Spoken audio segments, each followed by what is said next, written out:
Chers étudiants de première année de licence, bonjour et bienvenue. Aujourd'hui, nous passons à la leçon numéro 7 et qui porte sur la préposition, à savoir la définition de la préposition, la liste des principales prépositions, la répétition des prépositions, ainsi que la distinction entre préposition et adverbe. La préposition. Qu'est-ce qu'on entend par préposition? La préposition est un mot invariable qui sert ordinairement à introduire un complément qui l'unit par un rapport déterminé à un mot complété. Exemple, elle habite dans un appartement. Dans cette phrase, le mot dans est une préposition. Remarque, une locution prépositive est une réunion de mots équivalents à une préposition. C'est-à-dire, nous avons la préposition qui se compose d'un seul mot et nous avons la locution prépositive qui se compose de 2 ou 3 mots et qui joue le rôle d'une préposition. Voilà quelques exemples. À cause de, auprès de, jusqu'à, etc. Certaines prépositions appelées prépositions vides sont de simples chevilles syntaxiques, ne marquant aucun rapport entre les mots qu'elles unissent.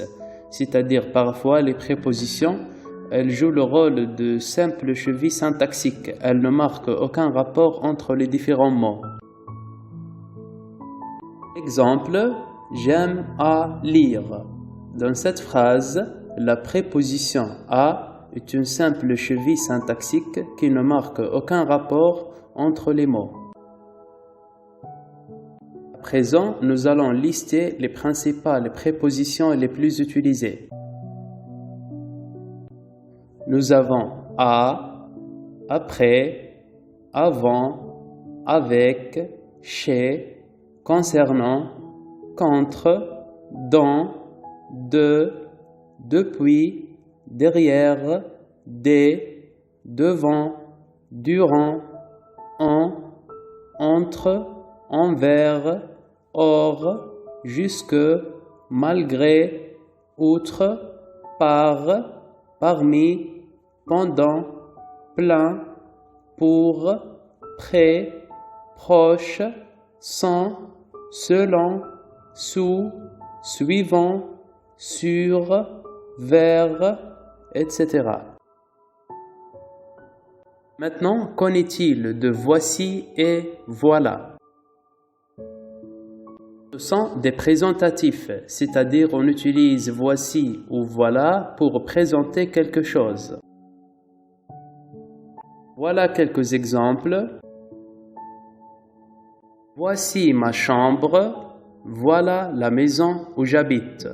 Dans la première phrase, on a utilisé « voici » pour présenter la chambre et dans la deuxième phrase, on a utilisé « voilà » pour présenter la maison où l'on habite. Ces présentatifs sont formés de voix, c'est-à-dire l'impératif du verbe « voir » et des adverbes « ici » et « là ». Le mot ou le groupe de mots exprimant ce qui est annoncé ou présenté est appelé complément du présentatif. C'est-à-dire, si l'on revient aux exemples, voici ma chambre. Ma chambre, c'est un complément du présentatif voici. Dans le deuxième exemple, voilà la maison où j'habite. La maison où j'habite, c'est un complément du présentatif voilà. Il faut souligner aussi que voici et voilà sont des prépositions quand ils introduisent une indication de temps. Voilà un exemple, je l'ai connu voici 2 ans. Dans cette phrase, voici indique le temps, c'est-à-dire je l'ai connu il y a 2 ans. À présent, qu'en est-il de la répétition des prépositions? Les prépositions à, de, en se répète ordinairement devant chaque complément. Exemple, elle écrit à Pierre et à Nicolas. La préposition à s'écrit devant le premier complément Pierre et se répète devant le deuxième complément Nicolas. Maintenant, nous allons voir les cas où les prépositions à, de et en ne se répètent pas. 1. Quand les membres du complément forment une locution. Exemple, il aime à aller et venir. La préposition à s'écrit devant aller mais ne se répète pas devant venir parce que l'expression aller et venir forme une locution. 2. Quand ces membres représentent le même ou les mêmes êtres ou objets. Exemple, j'ai reçu une lettre de ma collègue et amie. La préposition de s'écrit devant ma collègue mais ne se répète pas devant ami parce que dans cette phrase, on ne vise pas deux personnes différentes mais on vise une seule personne qui est à la fois ma collègue et mon ami. À présent, qu'en est-il des prépositions autres que à, de et en? D'une manière générale, les prépositions autres que à, de et en ne se répètent pas. Exemple, dans les peines et les douleurs, gardez l'espoir. La préposition dans s'écrit devant les peines mais ne se répète pas devant les douleurs. À présent, nous passons à la distinction entre préposition et adverbe. Comment distinguer une préposition d'un adverbe? Certains mots invariables peuvent être parfois prépositions, parfois adverbes. Leur nature dépend de la fonction qu'ils ont dans la phrase. Voilà quelques exemples. Après, devant, avant, depuis, derrière. Préposition ou adverbe. Une préposition a pour fonction d'introduire un complément.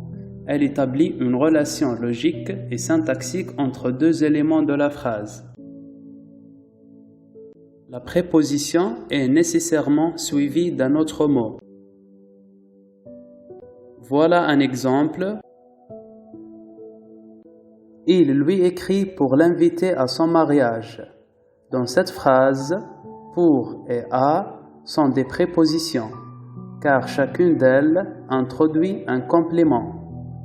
Chacune d'elles aussi est suivie d'un autre mot. L'adverbe, quant à lui, est souvent lui-même un complément. Voilà quelques exemples. Les enfants jouent dehors. Dans cette phrase, dehors c'est un adverbe, parce qu'il est lui-même un complément. Cette valise est bien lourde. Je me demande ce qu'il y a dedans. Dans cette phrase, dedans est un adverbe parce qu'il est lui-même un complément. À présent, attention, certains mots peuvent s'employer comme adverbe et comme préposition. Exemple numéro 1. Avant cet accident, tout allait bien. Dans cette phrase, avant est une préposition, car elle sert à introduire un complément, à savoir cet accident. Autrement dit, avant est suivi d'un autre mot. Je n'étais jamais venu ici avant. Dans cette phrase, avant est un adverbe, parce qu'il ne sert pas à introduire un autre complément, mais il est lui-même un complément. Autrement dit, il n'est pas suivi d'un autre mot. Exemple numéro 2. Après la pluie vient le beau temps. Dans cette phrase, après est une préposition car elle sert à introduire un complément, à savoir la pluie. Autrement dit, après est suivi d'un autre mot. Que feras-tu après? Dans cette phrase, après est un adverbe parce qu'il ne sert pas à introduire un complément, mais il est lui-même le complément. Autrement dit, après n'est pas suivi d'un autre mot. Exemple numéro 3. Le chien était couché devant la cheminée. Dans cette phrase, devant est une préposition car elle sert à introduire un complément, à savoir la cheminée. Autrement dit, devant est suivi d'un autre mot. Il n'y a plus de place au fond de la salle. Venez donc vous asseoir devant. Dans cette phrase, devant est un adverbe parce qu'il ne sert pas à introduire un complément, mais il est lui-même le complément. Autrement dit, devant n'est pas suivi d'un autre mot. C'est ainsi que nous arrivons à la fin de cette leçon. Merci de votre attention.